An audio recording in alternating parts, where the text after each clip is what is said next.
Hello team, welcome to another ATP Geopolitics video with myself, Jonathan M.S. Pearce. This is a Ukraine war news update, first part thereof for the 27th of August 2025. Sorry I'm a little bit late yet again. We start with the Ukrainian general staff figures for the Russian losses for the day before. Slight movement upwards from the 800s into the 900s again. 920 personnel lost on the Russian side of things. One single tank and no troop carrying AFVs. That's a typical bit of data fitting in line with the trend that we've seen of late. 45 artillery systems still high there, almost double the daily average. So again, what we see, a lot of artillery getting taken out, not a lot of traditional combat assets, quite a few vehicles and fuel tanks. That's going to be ATVs and motorcycles and SUVs and whatnot. Single anti-aircraft warfare system, that's good news there. Okay, before we get to an Andrew Perpetual loss list, let's just look at a couple of personnel nuggets. So the Guardian has published the casualty ratios of civilians versus military in conflict since 1989 in an article on civilian deaths in Gaza. Mariupol ranked second after Rwanda during the Russian siege in 2022. 95% of those people killed in Mariupol were civilians and 5% were military. So wow, that comes from the original data, came from the Uppsala conflict data program. Incredible stats there, and yeah, heartbreaking really for Mariupol.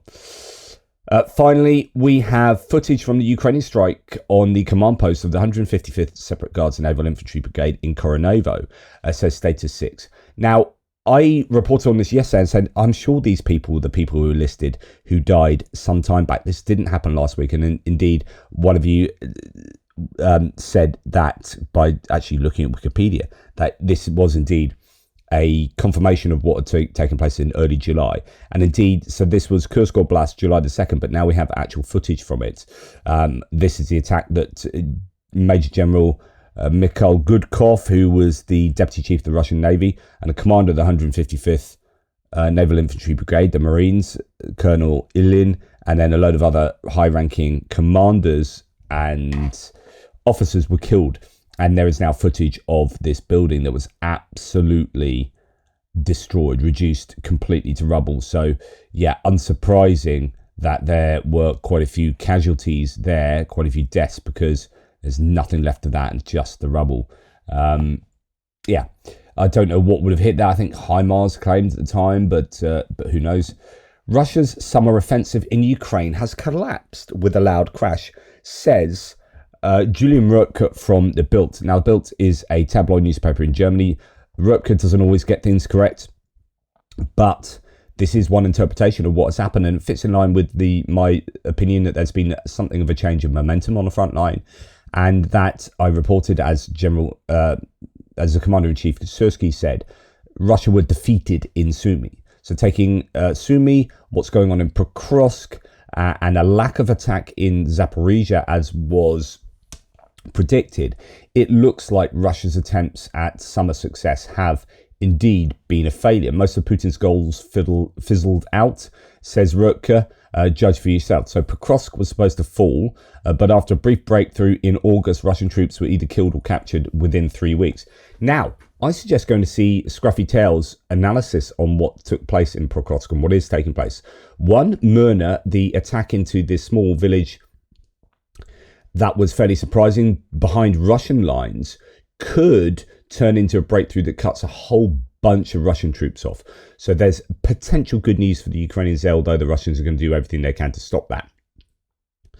There's also this theory that the breakthrough into behind Ukrainian lines, because actually there were gaps in trenches, and that allowed the Russians to move in that direction. If you ask yourself, well, why are there gaps in trenches there? There doesn't seem to be any rhyme or reason for that. There are now some people proposing that it was, in fact, some kind of a trap, and that the Ukrainians were so able to fight it off so quickly. So those units really got to that bridgehead very, very quickly and put into place their counter. Could be evidence that it was indeed a trap, that the Ukrainians were goading the Russians into doing that, and the Russians did that, and then the Ukrainians moved in and cut them off. I don't know.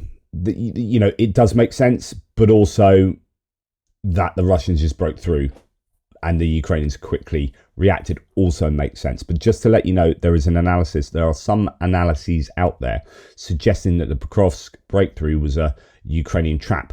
Go and check out Scruffy Tales' analysis on that, where he's looking at another mapper and some other, and it actually, I think it comes originally from a newspaper article as well, talking about this. Anyway, so Pokrovsk, there's that situation. The plan for a 600-kilometer buffer zone in Chernihiv, Sumy, and Kharkiv regions failed. Moscow controls less than 70 kilometers along the border. In the south, Kherson and Zaporizhzhia, the front lines haven't moved. In 3 months, Russia gained just 1,800 square kilometers, about 0.3% of Ukraine's territory, far from what Putin dreamed of.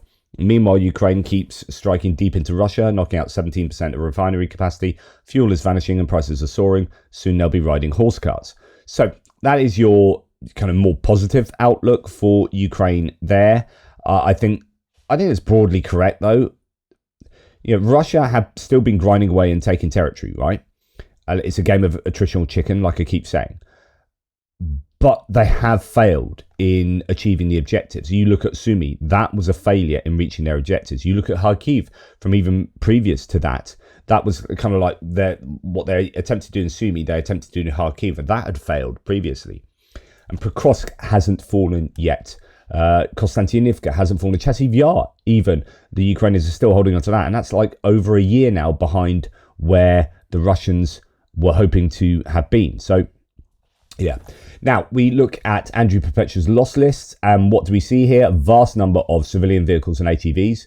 So it's looking exactly like I was just saying with regard to the loss, with regard to the general staff figures here. You are seeing no usage of combat assets particularly, and heavy usage of these other vehicles. And that's then confirmed, or at least not disconfirmed, by Andrew Perpetua's loss list here. And then we see the Ukrainian loss list, and you got far more MRAPs and mobility vehicles. The Ukrainians do have more of them, and therefore I suggest they are using them. And they're also on the attack in a number of places, and you lose these vehicles when you're on the attack. So I think what we can surmise from this is that the Russians aren't attacking in as many places as they were. And when they are attacking, they're using ATVs and SUVs and basically people on foot. The Ukrainians, when they are attacking, they are using mobility vehicles that they are able to produce themselves, actually. Their indigenous production, I wonder what that looks like against Russia. Are they able to produce more APCs than Russia at the moment? And then you have a lot of surveillance and comms equipment on the top here, and UGVs that I keep saying that you can broadly ignore. They are important, but not for the purposes of what I'm doing here. The ATPGEO 36s, they're worth a pretty penny, couple $100,000 for one of those. They sit on top of like a Humvee or similar. Okay, artillery pieces. We've got 4 damaged pieces for the Ukrainians, 3 tanks, 2 of them destroyed, T-80, T-72, T-64. We got a first CV-9040C. So this is a Swedish provided infantry fighting vehicle that's arguably one of the best in the world. That is abandoned. So we haven't seen one of them for a long time. And there are 2 damaged Bradleys here. Could be the ones that were attacking that we saw in that video yesterday. We've got a Marder 1A3 abandoned as well. So 4 Western provided pieces of kit there, showing, I suggest, that the Ukrainians are indeed attacking. I don't think you would see those vehicles particularly often. I mean, sometimes in active defense you see them, but really that's the sort of vehicle you'd be using to push through. The Bradleys we saw charging, if they are the same Bradleys, charging at the Ukrainians at a particular, the Russians, sorry, at a particular position, and being very sort of aggressive. We've got a couple of AFVs, a whole bunch of APCs, mainly M113s, Snatch Land Rover. We've got in the MRAPs, a lot of MRAPs here, so 15 odd MRAPs, including Australian provided Bushmaster, Canadian Senators, Kozak, we've got a Turkish Kirpi, and then the rest of them are undescribed MRAPs, but quite a lot on the list there, and 5 Humvees, Novotors, Titans, those kind of mobility vehicles also, suggesting that the Ukrainians are moving troops from A to B on attack. And quite a lot of civilian vehicles and a few ATVs, a few quads for the Ukrainians as well, a couple of motorcycles. So again, using these vehicles as well as the Russians, it's not either or for the Ukrainians, where I suggest it probably is either or for the Russians.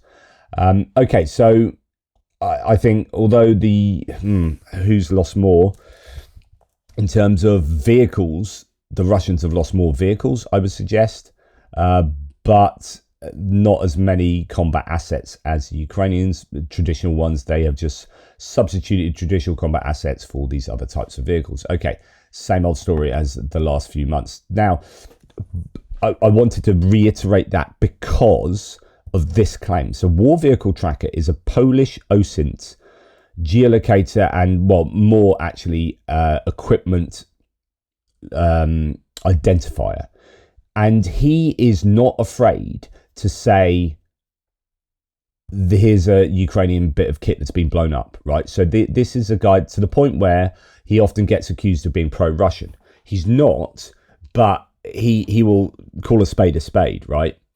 And he says, just for the record, while Ukraine keeps striking so highly valuable targets, I cannot remember the last time Russia hit something closely valuable, confirmed, and not a warehouse or something hit with them claiming. And this is a really good point. And when someone like this is saying, who normally does point these things out and will geolocate these identified bits of Ukrainian kit, and it's uncomfortable because you're like, damn it, they've blown up a really good bit of kit there, like an S-300 launcher or something.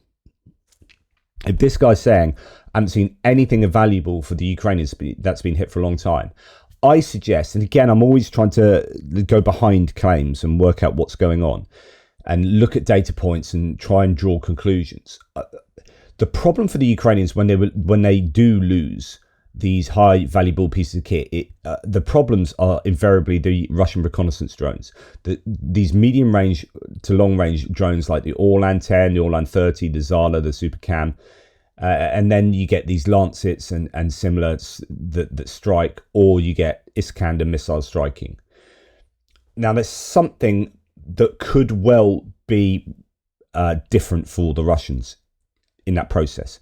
So either the Ukrainians, well, it could be both and rather than either or. So what are the components of this process? You got the reconnaissance drones. Are the Ukrainians improving their interception of these drones? They're shooting down or using intercepted drones. Well, yes, we know that is happening.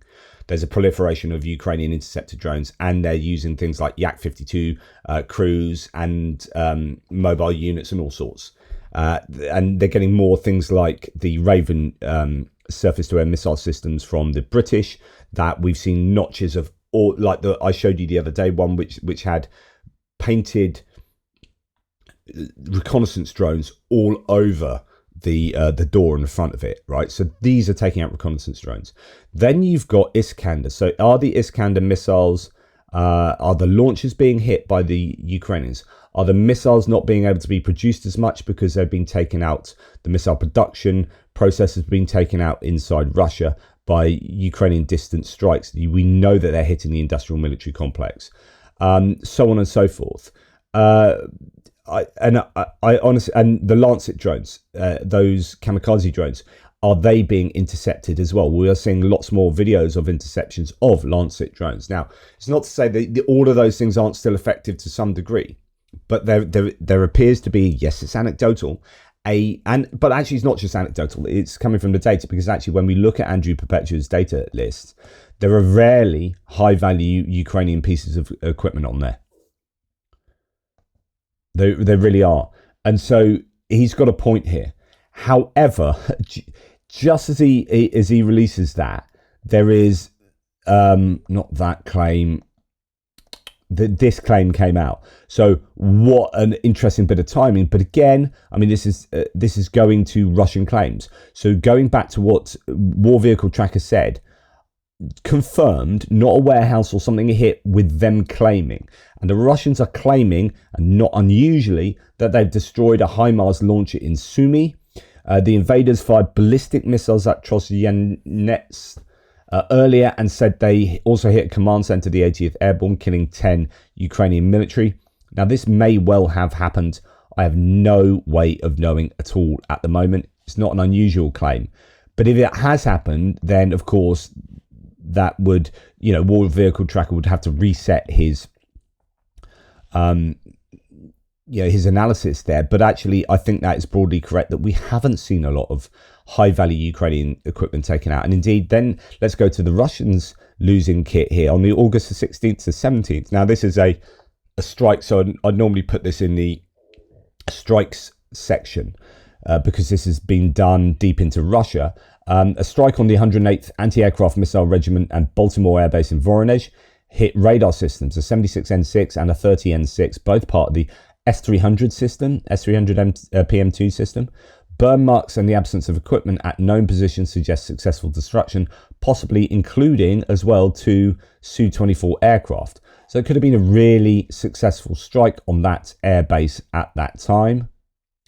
Other kit, we had high numbers of artillery on both on the general staff list, but also Andrew Perpetua has a few bits of artillery there too. And lo and behold, here we have the destruction of 6 pieces of artillery by the 45th Artillery Brigade. They are obviously explicitly aiming for these artillery pieces, taking out hidden towed howitzers in the main by the looks of it. And so when we have these high numbers of artillery on the lists every day, it is because the Ukrainians are doing things like this, and there is some evidence to back the claims up. The 8th SSO Regiment's UA Reg team hit Russian logistics in Kursk. So 3 cars, 5 vans and 4 trucks were taken out. This is interesting because it's Kursk. Kursk feeds the Sumy attack. Sumy's been a bit of a disaster. Could it be the Ukrainians are doing to the Russians what the Russians did to the Ukrainians? The Rubicon unit up in Kursk took out the Ukrainian logistics, and that led to the Ukrainians pulling back from Kursk. Now it appears that the Russians are pulling back from Kursk, from Sumy, just to the south. Could it be that logistics has been massively hit? I also saw Grad being hit by multiple launch rocket system being hit by a Ukrainian drone this morning, so I could have included that, and that sort of catching fire and not looking very good. So then we have the moment a Ukrainian Ram 2X drone. So this is supposed to be, I think, equivalent to the Lancet, striking Russian troops in Donetsk Oblast, Donetsk region. Russian channels complain, they've been complaining over the past week that these drones have been hitting their columns repeatedly. So again, when you're talking about a lack of success for the Russian offensives, if they are getting hit before they even get to the front lines, and this is what was being claimed of Zaporizhzhia, where the Ukrainians started hitting trains and troop accumulations and logistics and fuel depots and ammunition depots. And then you're wondering why this much lauded, supposedly, attack, or this much anticipated attack into Zaporizhzhia never really happened. It could be that the Ukrainians were successful in hitting it before it was able to happen and partially stopped it from happening or being so successful. Now, the Ukrainians have been suffering in the Donetsk Oblast, not too far from Dobropilya. There's been a mine that was shelled, so 150 Ukrainian miners were trapped underground after Russian shelling cut off power to mines in Free Donetsk. A leading trade unionist, Mikhailo Volynets, posted this message on Facebook. The mines are in the Dobropilya area. As a result of Russian shelling, the miners of the Dobropil community were cut off. 148 miners remain underground. And then we heard that 1 worker is confirmed dead and 3 more are injured. That's in addition to 146 stuck below the surface when all power was knocked out by Russian shelling. Then manual release is underway. And then this was all yesterday. And then eventually they were released. Dobropilya update. Power's been restored in the Belozerska mine in Free Donetsk. The trapped workers are being freed. Indeed, they may now all be released, but are not being named. A reminder, Russia bombed the mine, killing 1 worker and trapping almost 150 underground. And then Tim says today, following the attacks on mines in Free Donetsk yesterday, nationalized power company DTEK admits its enrichment plant was damaged, possibly beyond repair. It provided coal for Ukraine's thermal generation. The plant's operation is currently completely paralyzed, say officials. So this could be part of Russia's attack on Ukraine's energy system. We've seen the Ukrainians targeting Russia's hydrocarbons. Now, I think Russia are having some kind of retributive approach to taking out Ukraine's energy sector, but this is also something they've done every year prior to each winter, to try and make sure that winter is as horrible as it can be for the Ukrainians. Anyway, just before we get to those strikes that have been taking place overnight, Russian news agencies have reported a foreigner threw 2 Molotov cocktails towards the cars of the Ministry of Internal Affairs and State Budgetary Institution Zhilnik. He then attacked police officers with a knife. So that's happened. And then we hear that last night in occupied Melitopol, there may have been a car bomb attack. According to locals, the vehicle exploded in Lomonosova Street near a school, but there are no further details as of yet, as far as I'm aware. So that's from Tim White. And Tim also gives us an update on the drone strikes from Russia inside Ukraine. 95 drones were sent into Ukraine, 74 were intercepted. That makes a 78% success rate. 21 drones got through in 9 different locations, according to Ukrainian's defense staff. And it looks like they were really going for the energy infrastructure. But before we get there, I just want to show you what I think is the first, or certainly a rare bit of footage of a Russian Shahed drone getting taken out by the Skynex system. So the Skynex is a German modular system. It can go on, well, not modular, it can, it's a palletized system. It can go on the back of a flatbed, or you can just set it down on the ground. It can be operated remotely. I don't know about fully autonomous, but it fires an absolute ton of lead into the air. And you can see it here taking out this Shahed drone very successfully. When it happens, rat-a-tat-tat, there you go. Look at the amount of lead and how accurate that is. So that, and I use the term lead, obviously, somewhat metaphorically there. Germany has officially delivered 2 of these air defense systems to Ukraine, with another 2 supposed to be delivered by the end of this year. Based on how far along this year is, it's likely that Ukraine already has the 3rd system in its possession. I want to see more of those Skynexes taking out Russian drones. Ukraine confirms Russia's overnight attack targeted gas facilities in 6 regions. So energy and gas transportation system facilities were damaged in Sumy, Poltava, Donetsk, Chernihiv, Kharkiv and Zaporizhzhia regions. So you can see that they're definitely trying this on the Russians. Knocking out gas before winter, says the Ministry of Energy. The enemy attacked energy and gas transportation facilities in those regions. And in fact, you can see some of the results here. Sumy, Kherson and Poltava were under massive drone strikes at night, says Max 25. Infrastructure facilities were damaged in Sumy region. All water utility facilities in the city are without power, electricity and partially absent. And only buses provide transport. In Poltava region, an energy company and administrative building, transport and equipment were damaged, and people were also left without electricity after the strikes. In Kherson, Russians this morning killed 1 woman and injured 2 others. So typically horrific in Kherson. So now let's move on to what the Ukrainians achieved after a quick Yorkshire tea break. We are going to go first of all to a potentially significant hit or explosion. This might be sabotage. I'm not sure how this blew up. I don't think it's mentioned. This comes from the Ukrainian intelligence as well. So an explosion reportedly hit the Ryazan-Moscow oil pipeline on August 26th, one of the key fuel supply routes in the Russian capital. The pipeline, repurposed in 2018 by Transneft to transport gasoline, petrol that is, also used by Russia's military, is now out of operation, according to RBC Ukraine. So this exploded, causing a major fire. So we don't know how it exploded. It had supplied fuel to Moscow and the occupying army since 2018. Deliveries have now been suspended, according to media. And the same here from Anton Gerashenko, one of the main sources that supplies oil product to Moscow. So that is going to hurt, especially since it supplies Moscow. It's not just people worrying or people hearing about like the Kuril Islands not getting petrol at their petrol stations. This is Moscow. This is where the elites live. If you can't fill up your Lamborghini, you know what you're going to do. Right, Ukraine attacked Rostov last night, which is fairly close to Ukraine's border. You got Berdyansk, Mariupol, Taganrog, and then Rostov-on-Don. There are videos of, I don't have them here, of the top of buildings being on fire. It looks like electronic warfare or air defense has shifted some of those Ukrainian drones hit the top of residential buildings. Of course, the Russians have probably claimed that was on purpose. But other things might have been hit. So Ukraine's drone attack on Rostov last night has almost certainly hit a Russian military factory, says Tim White. Locals report smoke coming from the Granit defense plant. Not the first time that's been hit. Confirmed by Astra. Russia's emergency services claim debris fell out the plant and a fire was quickly extinguished. Of course, I'm going to say that now.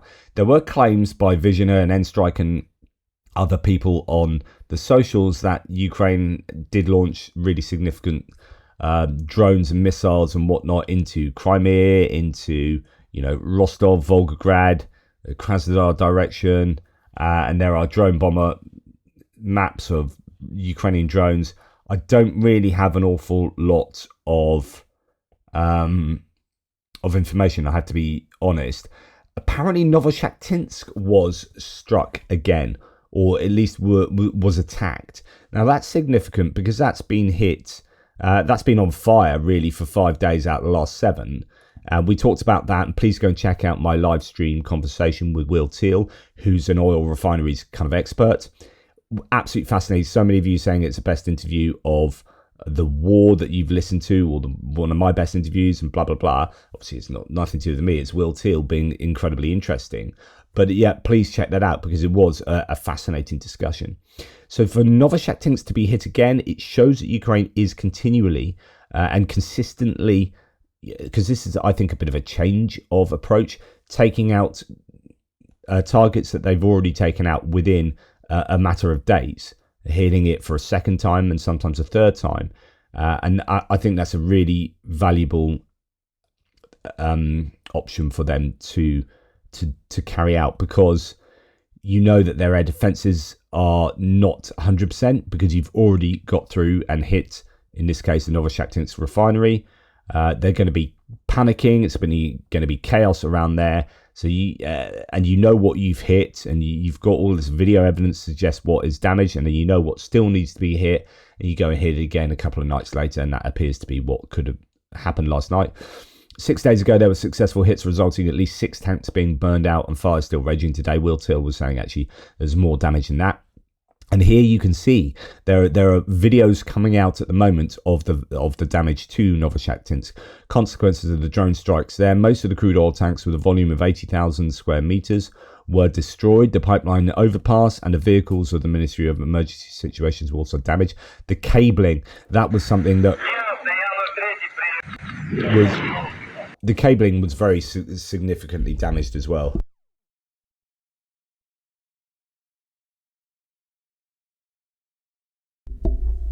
As you can see there,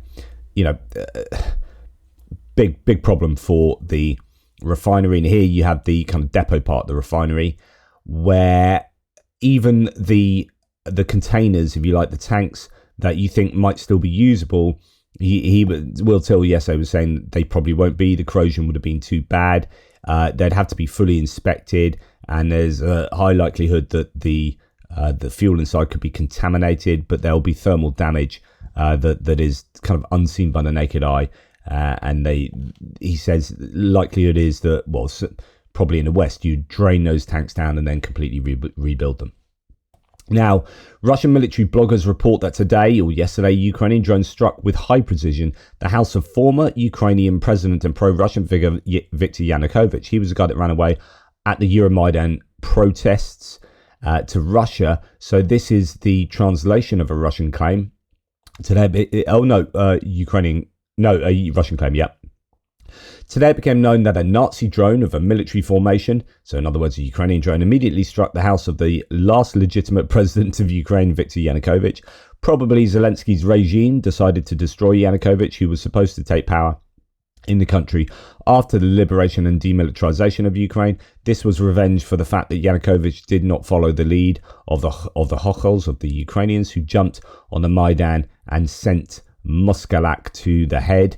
The attack was targeted at the location of the legitimate president of Ukraine so that Zelensky's regime could continue to live. We must destroy the regime in Ukraine, says some wingnut Russian douchebag. Then we have some imagery of that huge explosion at the elastic gunpowder plant in Ryazan on August the 15th that we ended up finding out that a whole host, something like 24 people died there in the end. Now, this is somewhere that had an explosion just 5 years before, so we don't really know what happened, and it could well have been an accident. Like, it has happened before, and very recently there was an accident there where it exploded. But this was, there was absolute rubble and destruction all around here. We saw some video evidence of that. 300 tons of gunpowder for artillery shells and 600 units of 152mm shells were lost, apparently. And this is the image from Dnipro Osint. And you can see that certainly the center of it here was completely flattened, but a lot of other warehouses full of kit or manufacturing or whatever, carefully spaced out for safety reasons, have not been at all affected. So that's worth noting. And I told you yesterday that Jankoy was hit in northern Crimea. The railway logistics were something like, I think a substation was hit there, possibly more damage as well. Atesh, the partisan group operating within Crimea, has said there is panic among Russian troops in Jankoy. Panic on the streets of Jankoy. Arriving soldiers now refuse to go to the front after this morning's Ukrainian strike. Trains and buses with, quote, cannon fodder arrive daily around 8:30 to 9, but the mood among the troops is grim and broken.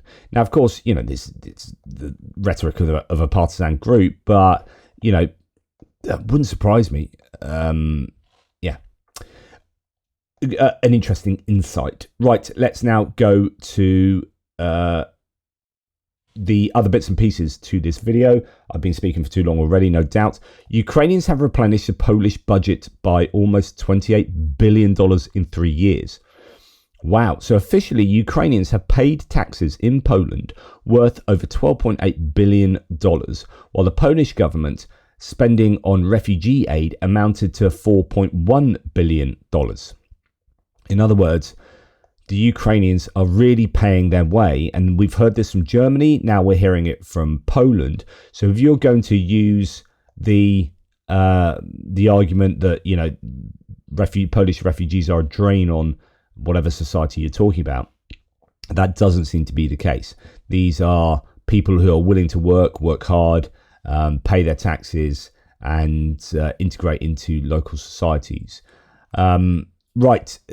On the other hand, says Yevgen Istrubin, when we're looking at the Russian economy, it is pretty disastrous. He says, disaster in the Russian agricultural sector. Here's a thread. While on the one hand, the Russian Ministry of Agriculture shows beautiful reports on harvesting, on the other hand, it asks the Ministry of Economic Development to introduce a moratorium on bankruptcies of farmers throughout the country. And this is what I reported yesterday.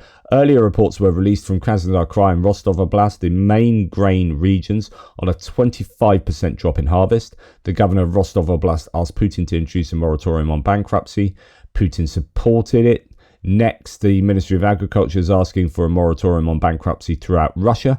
The fall in harvest will probably be catastrophic, but the government will hide data and make falsifications. It's also exacerbated by inflation on farm mechanized equipment, and sanctions are also having an effect.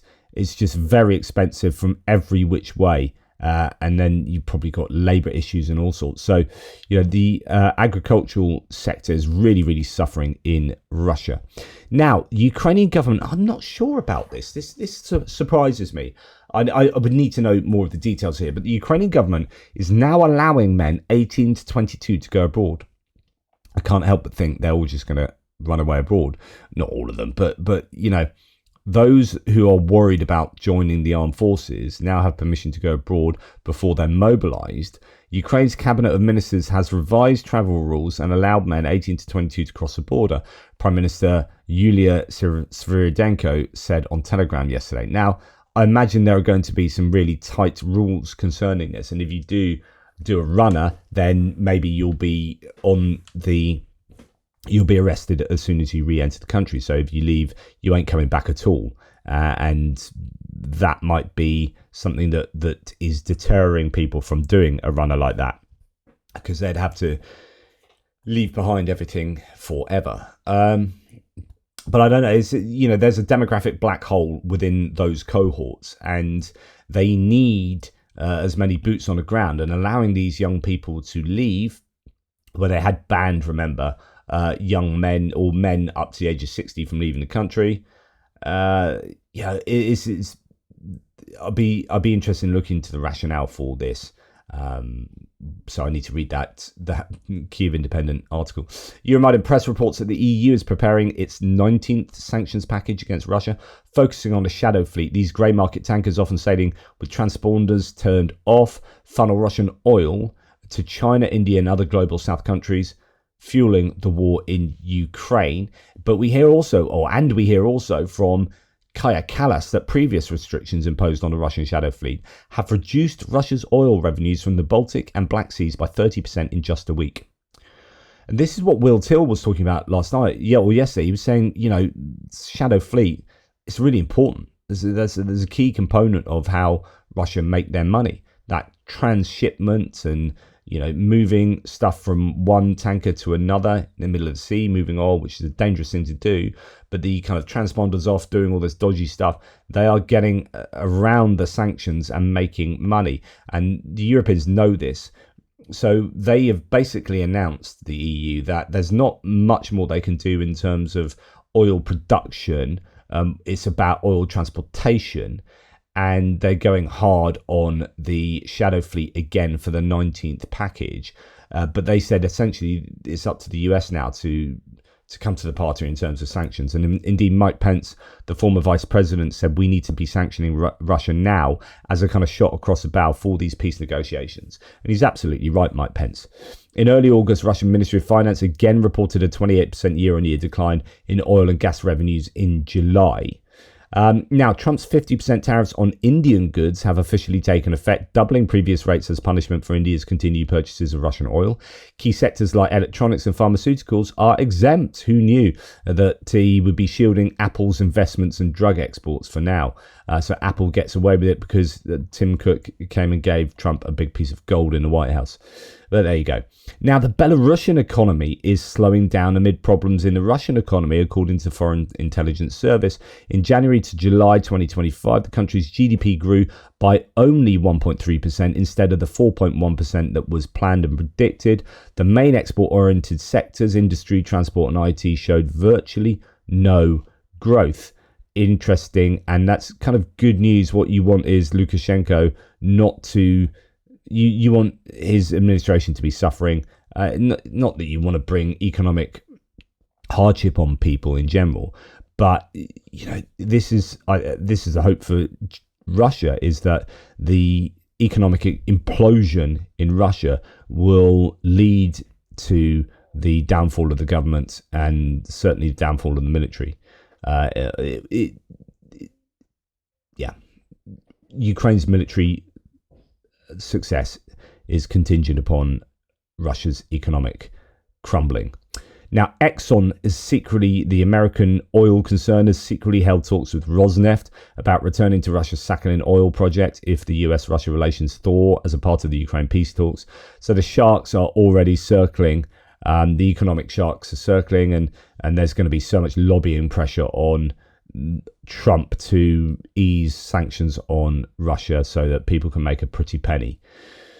Now, Steve Witkoff, who has just been saying ridiculous things, so what took place? I did a video last night on the US sliding even more precipitously towards dictatorship and autocracy, with Trump saying a bunch of things. But just after I did that video, all the footage was coming out of the cabinet meeting, and it's one of the most disgusting things I've seen. Is Steve Witkoff sitting there waxing lyrical about Trump, like Trump's some kind of dear leader dictator, and saying, oh, no one else in the world deserves a Nobel Peace Prize like you. And it just goes around, and all these people fawning over Trump. It was vomit-inducing.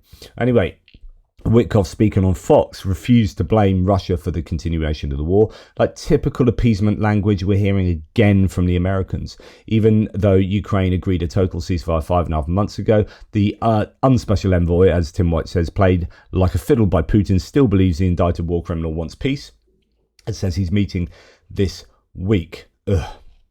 So, and then we had Trump saying all sorts of things like all over the shop, really. Zelensky's not exactly innocent either. It takes two people to tango. Oh, we're hearing this again, this both sidesism. Like, he can't keep to a consistent narrative, Trump. He's just all over the shop. And then his default is appeasing Russia and slagging off Ukraine.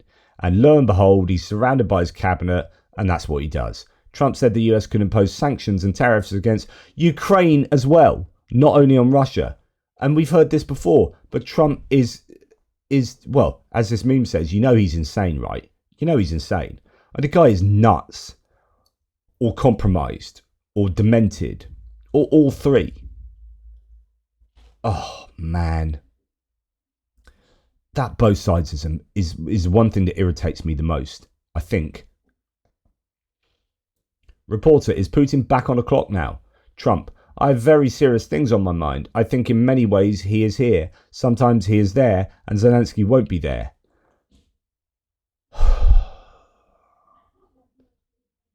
Yeah. So anyway, Trump's just babbling nonsense and appeasing Russia again, and Witkoff's appeasing Russia and doing the whole both sidesism thing, whilst also sometimes saying like really strong things against Russia. And so it is just all over the place, all over the shop. Anyway, that's enough from me. Take care. Speak soon. Toodle pips.